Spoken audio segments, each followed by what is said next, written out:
반갑습니다. 2020년 4월 3일 금요일 정식기도 말씀을 증거해 드리도록 하겠습니다.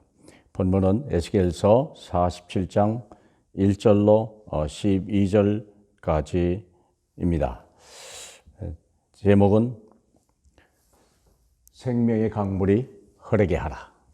생명의 강물이 흐르게 하라. 우리 그런 제목 가지고 잠시 본문을 읽겠습니다.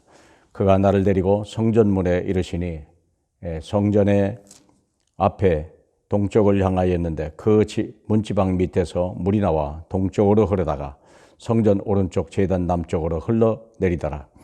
그가 또 나를 데리고 북문으로 나가 바깥길로 꺾여 동쪽을 향한 바깥문에 이르시기로 본즉 물이 그 오른쪽에 스며 나오더라.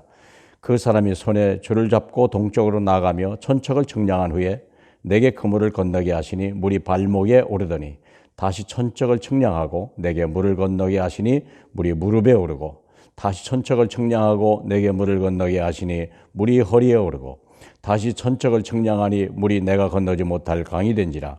그 물이 가득하여 헤엄칠 만한 물이요 사람이 능히 건너지 못할 강이더라. 그가 내게 이르시되 인자야 내가 이것을 보았느냐 하시고 나를 인도하여 강가로 돌아가게 하시기로. 내가 돌아가니 강 좌우편에 나무가 심이 많더라. 그가 내게 이르시되 이 물이 동쪽으로 향하여 흘러 아라바에 내려가서 바다에 이르리니 이 흘러내리는 물로 그 바다의 물이 되살아나리라. 이 강물이 이르는 곳마다 번성하는 모든 생물이 살고 또 그 고기와 심이 많으리니 이 물이 흘러가므로 바닷물이 되살아나겠고 이 강이 흐르는 각처의 모든 것이 살 것이며 또 이 강가에 어부가 설 것이니 엔게디에서 에네글라임까지 금을 치는 곳이 될 것이라.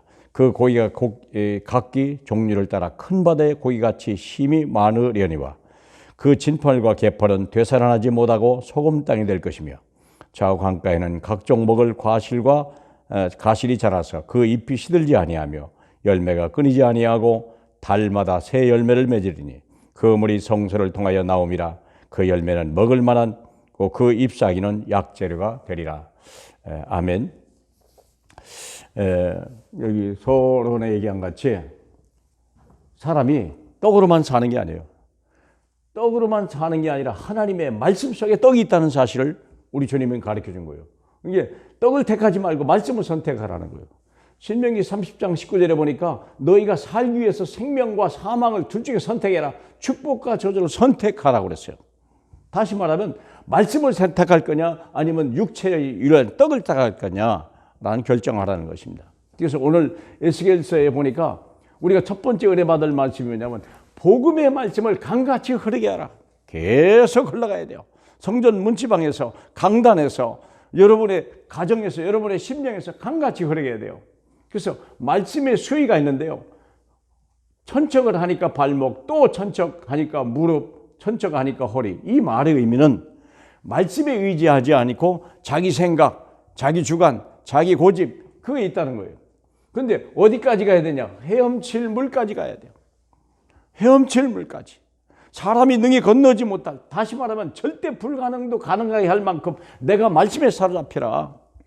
말씀 속에 있어야 돼요. 복음의 말씀에 있어라.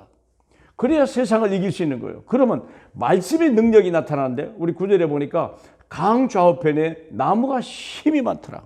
다 메마른 땅이었는데 사막이 강물이 흘러가니까 나무가 심이 많고 바다에 그 물이 흐르니까요. 물이 되살아나고 모든 어족이 다 사는 거예요. 그 물이 말씀이 각처에 흐르니까요. 모든 것이 살더라. 말씀이 임하면 그리 되는 거예요. 사람은 매이지도요. 말씀은 매이지 않는 것입니다. 그러면 결국에 과실나무는 달마다 새 열매를 맺더라.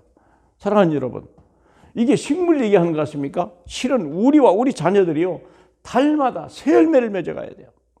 열매가 우리 1년에 한 번밖에 안 맺는다고 하지만 여기 하나님의 말씀에 달마다 새 열매를 맺는다. 달마다 바꿔주길 바라고 달마다 응답을 받기를 바라고 달마다 하나님의 역사가 일어나길 바랍니다. 그럼 두 번째는 언약의 말씀이 흘러 넘치게 하라. 언약의 말씀이. 그러면 언약의 말씀이 뭡니까? 항상 오직 예수, 오직 하나님 나라, 오직 성령 충만. 다른 거 필요 없어요. 이것이 모든 거예요. 하나님이 이거 왜 주신 적이 없어요. 우리가 잘 생각할 필요가 있어요. 사랑하는 여러분. 우리가 마태복음 15장 13절에 보니까요. 하나님이 성령이 심지 아니한 모든 것은 다 뽑히는 날이 와요. 결국 오직 예수, 오직 하나님 나라, 오직 성령이 아닌 모든 것들은 다 뽑히는 날이 와요. 이것만이 완전하고 영원한 거죠. 그리고 두 번째는 항상 하지만 매일 할 거예요. 오늘의 말씀, 오늘의 기도, 오늘의 전도. 어제가 아닌 오늘. 어제의 발판하고 오늘. 그리고 오늘을 위한 내일 준비하라. 오늘의 말씀, 오늘의 기도, 오늘의 전도. 이거 잘하고 계시죠? 아주 많은 분들이 참여하셔서 정말 감사합니다. 우리 산업선교도 참여해야 될 줄로 압니다. 그리고 강단 메시지는 뭐냐? 항상 묵상해야 돼. 선교도 암송하고요. 암송도 하셔야 돼요. 그것이 내 삶의 이유요, 이정표요. 그게 해답이요. 그게 능력이요. 거기에 길이 있어요. 그리고 묵상만 하지 말고 포럼해라. 자녀와 함께 포럼하고, 부부가 포럼하고, 같은 성도끼리 포럼하고, 그리고 아직도 복음 모르는 사람에게 전달해라. 그냥 하루만이라도, 하루에 일요만이라도 정말 예수가 그리더라고 그 심령을 놓고 기도하고 전달하고 정인으로 서시길 축복합니다. 하나님이 원하는 건 이거예요. 그런데 문제는 뭐냐면 진펄과 개펄을 남겨두지 마라. 진펄과 개펄이라는 게 뭐냐면 사해 바다에 이렇게 산이 좀 없잖아요. 그러니까 물이 채우질 않는 거예요. 그러니까 거기는 소금 기둥이 있는 거예요. 혹시 사해 바다 한 번 가보신 분은요 알 거예요. 그냥 소금이에요. 그러니 거기에는요 아무것도 잘할 수가 없는 거예요. 그러면 아직도 내 속에 남아있는 그 창세기 3장, 6장, 11장 아직도 나 중심, 아직도 돈 중심, 아직도 성공 중심. 성공이 필요 없다는 게 아니에요. 내가 필요 없다는 게 내가 중요한 만큼 네가 직접 할 수는 없다. 우리는 아무것도 할 수 없는데요. 그래서 내가 했던 모든 걸 뽑아내라는 거예요. 내 계획, 내 능력, 내 생각 그걸 다 뽑아내라는 거예요. 하나님이 하시겠다는 거예요. 그래서 여러분의 나 속에 그리고 가족 속에 만남 속에 뭘 했냐. 이제 각인 뿌린 체질해야 되는데 영혼 속에 오직 예수. 영혼 속에 오직 예수. 마음 속에 오직 하나님 나라. 생각 속에 오직 성령 충만. 우리가 이렇게만 할 수 있다면요. 어떤 환경, 어떤 문제도 두렵지 않아요. 한번 생각해 보세요. 코로나가 우리를 삼키려고 오지 말고 코로나가 우리를 보고 도망가는 사람 되면 얼마나 좋겠습니까? 여러분, 우리는 이미 예수 그리스도 이분이 창조주요. 이미 하나님 나라인데 악한 자가 만지지도 못하는 겁니다. 사랑하는 여러분. 그래서 우리는 내 마음 속에, 우리 가정 속에, 우리 교회 속에, 여러분의 직장 속에 진펄, 개펄을 없애버리라. 이걸 우리에게 주신 거예요. 이 사명을 우리에게 주신 거예요. 불가능은 없습니다. 내게 능력 주시는 자에서.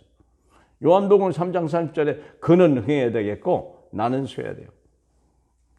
내 생각, 내 주관, 내 경험, 내 지식 버리는 날이 오시길 바라고 오직 그분으로 충만한, 그분으로 완벽한, 그분 한 분으로 모든 것이 이루어지는 이 시대의 그리스도의 증인이 되길 예수 그리스도의 이름으로 축복합니다. 기도하겠습니다. 우리 주님 감사합니다. 오늘 우리도 우리 자녀들과 함께 예배할 수 있는 은혜 주시니 감사합니다. 함께 포럼할 수 있는 형제 자매를 주시니 너무나 감사합니다. 이 복음을 증거할 수 있도록 또 우리의 불쌍한 형제들이 생각나게 하시니 감사합니다.